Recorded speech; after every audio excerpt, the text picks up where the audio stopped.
இதுபோல பல இடங்களில் நம் மக்களை இந்த மாதிரி ஆக்கிரமிப்பு என்ற பெயரிலே வாழ்விடங்களை விட்டு வீடுகளை இடித்து இடித்து சொந்த நாட்டுக்குள்ளே நம்மளை அகதிகளாக தொடர்ச்சியாக அவங்க அலைய விட்டுக்கிட்டு இருக்காங்க.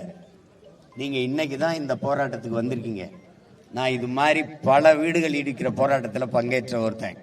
அதனால தைரியமாக இருங்க. நீங்கள் அழுது கதறி இந்த வீடு இடிப்பை தடுக்க முடியாது. உங்களுக்கு யாருமே இல்லைன்னு நீங்கள் நினைக்காதீங்க. நான் இருக்கேன். எனக்கு பின்னாடி பல லட்சக்கணக்கான மக்கள் உங்கள் பின்னாடி நிற்போம். நம்மளை மீறி தான் இந்த வீடை இடிக்கணும். இவர்கள் ஒரு ஒரு ஒரு முறையை வச்சுக்கிறாங்க. எப்படின்னா, யார் வழக்கு போட்டான்னு தெரியாது. யாரோ போய் இது ஏரி ஆக்கிரமிப்பு அப்படின்னு ஒரு வழக்கை போட்டு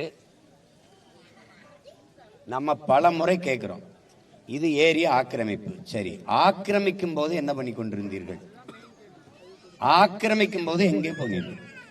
முதலாய் ஆக்கிரமிச்சு ஒரு கல்லை எடுத்து வச்சு வீடை கட்ட தொடங்கும் போது இது ஏரி, இங்க வீடு கட்டக்கூடாதுன்னு நீங்க தடுத்திருந்தா என் மக்கள் வேற இடத்துக்கு போயிருப்பாங்க.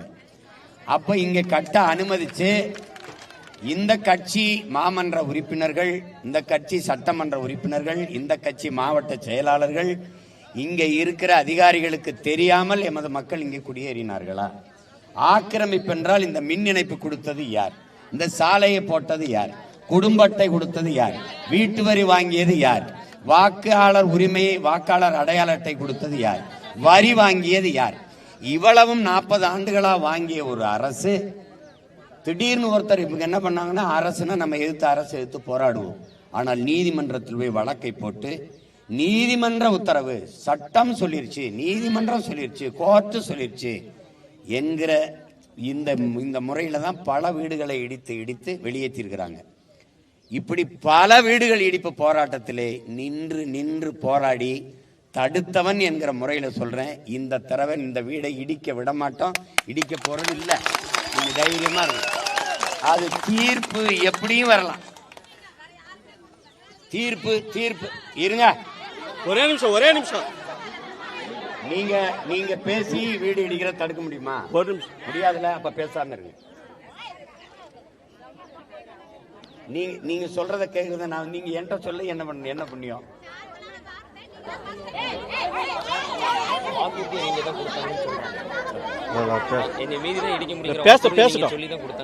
இங்க பாருங்க, பல இடங்கள் இங்க மட்டுமா, அங்க மதுரையில ஏர்போர்ட் கட்டுறதுக்குன்னு வீடு இடிச்சு கூப்பிட்டு இருக்கான், வா இங்க அப்படின்னு. முல்லை நகருக்கு ஓடியா அப்படிங்கிறான். ஏன்னா இதேதான் வேலை. இந்த நிலத்திலிருந்து நம்ம மக்களை செம்மஞ்சேரி, கண்ணகி நகர், கல்லுக்குட்டை, பெரும்பாக்கத்திற்கு வெளியேற்றியவர்கள் இவர்கள் தான். இது ஒரு ஏரி ஆக்கிரமிப்பு அப்படின்னு சொல்லி இடிக்க வர இவர்கள் தான். பரந்தூர்ல 12 ஏரியை தூத்து விட்டு ஏர்போர்ட் கட்டுறதுக்கு துடிக்கிறார்கள் இவர்கள் தான். நீங்க வல்லூர் வட்டம் பார்த்திருக்கீங்கல்ல, அது ஏரியை தூத்து தான் கட்டப்பட்டிருக்கு. இப்ப நான் ஒரு வழக்கு போட்டேன், ஏரியாவுக்கு பேர் அது லேக் ஏரியா தான், அதை தூத்துட்டு தான் இங்க கட்டடம் எல்லாம் கட்டிருக்கு, இடிங்கன்னு வழக்கு போட்டா நீதிமன்றம் என்ன சொல்லும்? இடிங்கன்னு சொல்லுமா? சொல்லாது. ஏன்னா அங்க வசதி படைத்தவர்கள், பணக்காரர்கள், அரசியல் செல்வாக்குள்ளவர்கள் வாழ்கிறார்கள். இங்க அடித்தட்டு மக்கள், உழைக்கும் மக்கள், அவங்க சொல்ற மாதிரி தினம் வீட்டு வேலை செஞ்சு வாழ்கிற மக்கள். நமக்கென்ற அதிகாரம் இல்ல, ஆள் இல்ல, குரல் எழுப்ப ஒருத்தனும் இல்ல. ஆனால் உங்கள் உடன் பிறந்தவன் ஒருவன் இருக்கிறேங்கிற இதை மட்டும் நீ என்னைக்கு மறந்துடாது. ராத்திரியா இடிக்க வந்தாலும் ராத்திரியோட ராத்திரியா வண்டி எடுத்துட்டு வருவேன். உங்களுக்கு புரியுதுன்னு நினைக்கிறேன். எங்க இருந்தாலும் நான் வர தாமதமானாலும் என் பிள்ளைகள், என் தம்பி தங்கச்சிகள் உடனே வந்து நிற்பான். நம்மளை மீறி தான் வீடை இடிக்கணும், தொடணும்.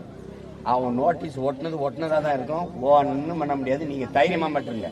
அழுவது, கதறுவது, கண்ணீர் வடிப்பதை முதல்ல நிறுத்துங்க. அதனால எதையும் சாதிக்க முடியாது. நீங்க ஒருத்தர் உயிர் விட்டுருக்காரு, அதனால என்ன பயன்?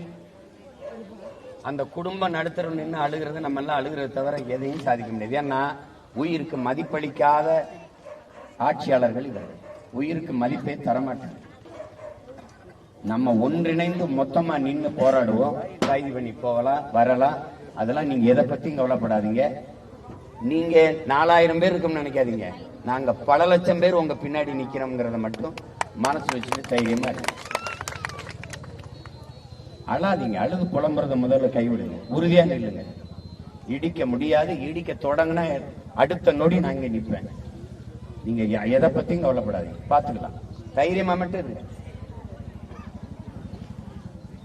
யாரு வந்து கேட்கல, யாரு வந்து கேட்கல, கேட்க மாட்டாங்க. கேட்கறது தானே நாங்க இருக்கோம், நான் இருக்கேன். நீங்க எதுக்கு கவலைப்படுறீங்க? தைரியமா இருங்க. பல வீடுகளை இப்படிதான் இடிச்சாங்க. அங்க ஓடி போய் நின்னு போராடி தடுத்திருக்கேன். இதையும் தடுப்பேன். நீங்க நம்பிக்கையோட இருக்கு.